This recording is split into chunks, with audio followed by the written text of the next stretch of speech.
या देवी सर्वभूतेषु माँ ब्रह्मचारिणी रूपेण संस्थिता नमस्तस्यै नमस्तस्यै नमस्तस्यै नमो नमः। ओम दुम दुर्गाय नमः। आप सभी को शारदीय नवरात्रि के दूसरे दिन की मंगल शुभकामनाएं।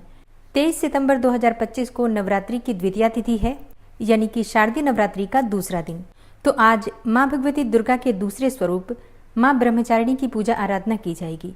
द्वितीया तिथि का प्रारंभ हो रहा है 23 सितंबर 2025 को सुबह 2:56 पर और द्वितीया तिथि समाप्त होगी 24 सितंबर को सुबह 4:51 पर।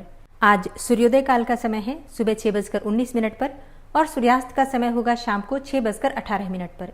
राहु काल दोपहर में 3:18 से दोपहर 4:48 तक रहेगा।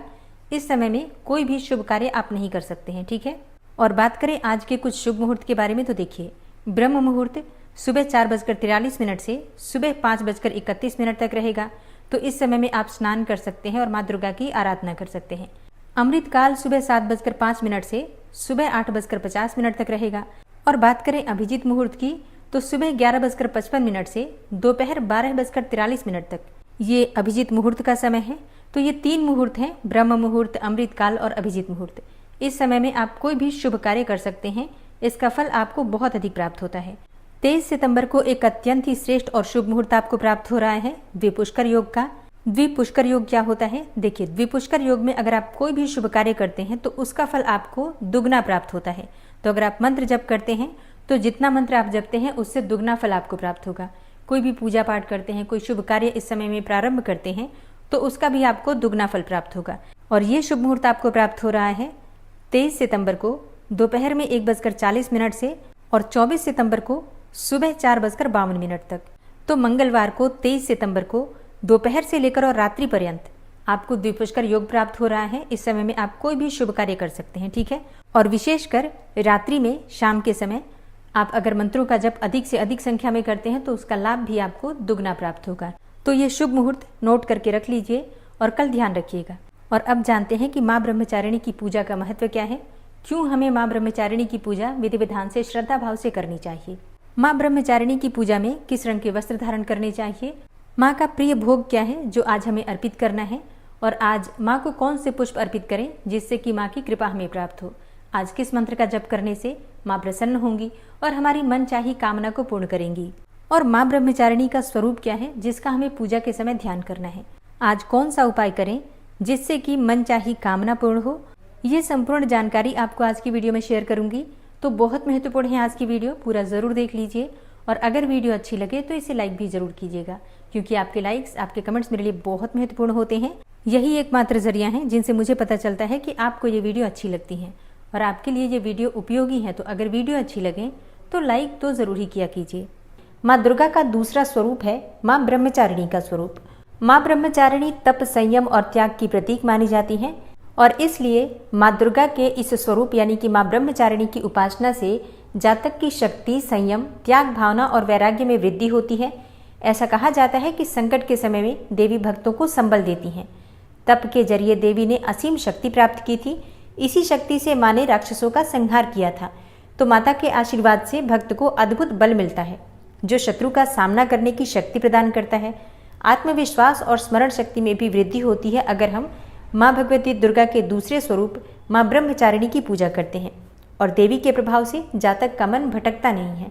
इसलिए माँ भगवती दुर्गा के दूसरे स्वरूप माँ ब्रह्मचारिणी की पूजा नवरात्रि के दूसरे दिन अत्यंत आवश्यक है। तो प्रातःकाल जल्दी उठ जाइए। कोशिश करना चाहिए कि ब्रह्म मुहूर्त में उठें, लेकिन मान लीजिए कि आप इतनी जल्दी नहीं उठ पाते हैं तो भी सूर्योदय से पहले ज़रूर उठ जाइए। उठकर नित्य कर्मों से निवृत्त हो जाइए, फिर स्नान करके साफ स्वच्छ वस्त्र धारण कर लीजिए। आज माँ का प्रिय रंग क्या है जिसे हमें धारण करना है? देखिए, माँ ब्रह्मचारिणी का प्रिय रंग होता है पीला या फिर सफ़ेद रंग। तो आप चाहे तो पीले रंग के वस्त्र धारण कर सकते हैं या फिर सफ़ेद रंग के वस्त्र भी धारण कर सकते हैं। और हाँ, अगर आप पीले या फिर सफ़ेद रंग के वस्त्र नहीं धारण करना चाहते हैं तो फिर आप किसी भी हल्के रंग के वस्त्र धारण कर सकते हैं। प्रयास करना चाहिए कि नवरात्रि में हम लाल रंग के वस्त्र धारण करके पूरी नवरात्रि पूजा करें। और इसके अलावा जो भी माँ के प्रिय रंग हैं उन रंगों का भी आप प्रयोग कर सकते हैं। तो स्नान करने के बाद शुद्ध वस्त्र धारण करके माँ दुर्गा की पूजा आराधना करनी है। सबसे पहले भगवान सूर्यदेव को जल अर्पित कर दीजिए। उसके बाद अपने घर के मंदिर में आ जाइए जहाँ पर आपने माँ दुर्गा की चौकी स्थापित की है। सबसे पहले अपने दोनों हाथ जोड़कर सभी देवी देवताओं को प्रणाम कीजिए। इसके बाद आसन डालकर आपको वहां पर बैठना है। इससे पहले पूजा की सभी सामग्री एकत्र करके चौकी के पास या फिर मंदिर के पास रख लीजिए। जहां पर आप पूजा कर रहे हैं सभी सामग्री एकत्र करके रखिए ताकि बार बार आपको उठना ना पड़े। तो सभी सामग्री एकत्र करने के बाद आसन डालकर वहां बैठ जाइए। अब सबसे पहले शुद्धिकरण कर लीजिए। अपने ऊपर जल छिड़किए। जो सामग्री है पूजा की सबके ऊपर जल के छींटे दीजिए। आप चाहे तो गंगा जल मिश्रित जल रख सकते हैं, उसी से शुद्धिकरण कर सकते हैं, या फिर शुद्ध जल से भी माँ दुर्गा के नाम का उच्चारण करते हुए शुद्धिकरण कर सकते हैं। इसके बाद अपने सामने शुद्ध घी का एक दीपक प्रज्वलित कर लीजिए। अच्छा, बहुत से भक्त कहते हैं कि हमारे सामने अखंड दीपक जल रहा है तो क्या दीपक प्रज्वलित करना आवश्यक है? देखिए, अखंड दीपक पूरी नवरात्रि के लिए जलता है, जबकि जब हम पूजा करते हैं तो कर्म साक्षी दीपक जलाना अत्यंत आवश्यक होता है।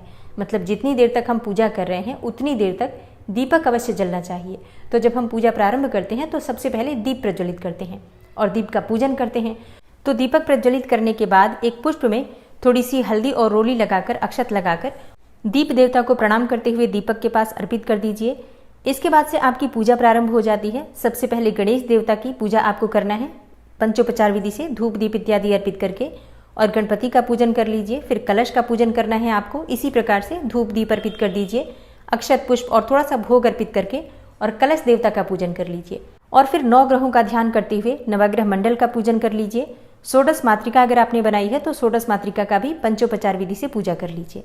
इसके बाद से माँ दुर्गा की पूजा होगी। तो अपने हाथ में एक पुष्प लीजिए और थोड़ा सा अक्षत लीजिए। फिर माँ भगवती दुर्गा के दूसरे स्वरूप माँ ब्रह्मचारिणी का ध्यान कीजिए। अब माँ ब्रह्मचारिणी का स्वरूप क्या है जिसका आपको ध्यान करना है? देखिए, माँ ब्रह्मचारिणी को ज्ञान और तप की देवी कहा गया है। ब्रह्म का मतलब होता है तपस्या और चारिणी का अर्थ होता है आचरण करने वाली। तो इस तरह से ब्रह्मचारिणी का अर्थ होता है तप का आचरण करने वाली। तो माँ ब्रह्मचारिणी के दाहिने हाथ में मंत्र जपने की माला है और बाएं हाथ में कमंडल है। मान्यता है कि जो भी भक्त सच्चे मन से माँ ब्रह्मचारिणी की पूजा करते हैं उन्हें धैर्य के साथ ज्ञान की भी प्राप्ति होती है। तो माँ भगवती दुर्गा के इसी स्वरूप का आपको ध्यान करना है। और माँ का ध्यान करते समय आपको मंत्र कौन सा जपना है? देखिए, माँ का बीज मंत्र है ह्रीम श्रीम अंबिकायै नमः। ह्रीम श्रीम अंबिकायै नमः। तो आप चाहें तो इस मंत्र का 108 बार जप कर सकते हैं, या फिर अपनी इच्छा के अनुसार 21 बार 11 बार भी जप कर सकते हैं। अगला मंत्र है या देवी सर्वभूतेषु माँ ब्रह्मचारिणी रूपेण संस्थिता नमस्तस्यै नमस्तस्यै नमस्तस्यै नमो नमः। इस मंत्र के द्वारा भी आप माँ की पूजा कर सकते हैं। माँ ब्रह्मचारिणी का अगला मंत्र है दधानाम कर पद्माभ्याम अक्षमाला कमंडलू देवी प्रसीदतु मयि ब्रह्मचारिण्यनुत्तमा। ये सारे मंत्र मैं आपको स्क्रीन पर दे दूंगी, तो आप अपनी इच्छा के अनुसार किसी भी मंत्र के द्वारा, जिसका भी आप उच्चारण अच्छे से कर पाते हैं, उसी के द्वारा माँ की पूजा कर सकते हैं। और चाहे तो अपनी इच्छा के अनुसार कितनी भी संख्या में मंत्रों का जप कर सकते हैं। माँ का ध्यान करने के बाद आपके हाथ में जो अक्षत और पुष्प है माँ के चरणों में अर्पित कर दीजिए। इसके बाद आपके पास जो भी सामग्री है, धूप दीप अक्षत पुष्प इत्यादि सभी सामग्रियों से माँ की विधि विधान से पूजा कर लीजिए। माँ ब्रह्मचारिणी का प्रिय पुष्प है कमल या फिर गुड़हल का पुष्प। और हाँ, आप चाहें तो माँ को बरगद का पुष्प भी अर्पित कर सकते हैं। माँ को बहुत प्रिय है वट वृक्ष का पुष्प। तो जिन भक्तों के पास उपलब्ध है जरूर अर्पित करें। ना हो तो लाल कमल या फिर गुड़हल का पुष्प अर्पित कर सकते हैं, या फिर गुलाब का गेंदे का पुष्प भी अर्पित कर सकते हैं। और नवरात्रि के दिन आपको भोग में क्या अर्पित करना है? देखिए, माँ ब्रह्मचारिणी का प्रिय भोग है शक्कर या फिर शक्कर से बनी हुई चीजें।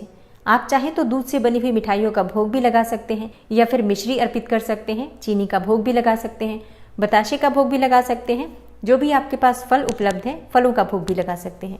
इसके बाद एक पान के पत्ते पर लौंग, इलायची और सुपारी रखकर अर्पित कीजिए। फिर दक्षिणा स्वरूप कुछ पैसे अर्पित कीजिए। और इसके बाद माँ के सामने आपको 2 बार जल अर्पित करना है आचमनी के लिए। और इसके बाद थोड़ा सा अक्षत लेकर, मतलब थोड़े से चावल लेकर आपको वहीं पर अर्पित करना है, इस प्रकार का मन में भाव करके कि पूजा की सामग्री में किसी भी प्रकार की भूल चूक हुई हो तो इसके लिए माँ ब्रह्मचारिणी आपको क्षमा करें। इस प्रकार से प्रार्थना करके आपकी पूजा पूर्ण हो जाती है। इसके बाद आप जो भी पाठ करना चाहते हैं, जैसे दुर्गा सप्तशती पाठ कर रहे हैं या फिर मंत्र जप करते हैं, बिल्कुल इसके बाद आप कर सकते हैं। और पूजा पूर्ण करने के बाद आरती कर लीजिए। कपूर और लौंग से आरती नवरात्रि में करनी चाहिए, सुबह और शाम दोनों समय। इससे घर में किसी भी प्रकार की नकारात्मक ऊर्जा नहीं रहती है। पूजा में सुबह या फिर शाम को आपको माँ ब्रह्मचारिणी की कथा भी जरूर सुननी चाहिए। आप चाहें तो दोनों समय सुन सकते हैं, या फिर सिर्फ सुबह या फिर शाम को, जो भी आपके पास समय उपलब्ध हो उसके अनुसार भी सुन सकते हैं। और हाँ, माँ ब्रह्मचारिणी की कथा की वीडियो आपको कल सुबह मिल जाएगी।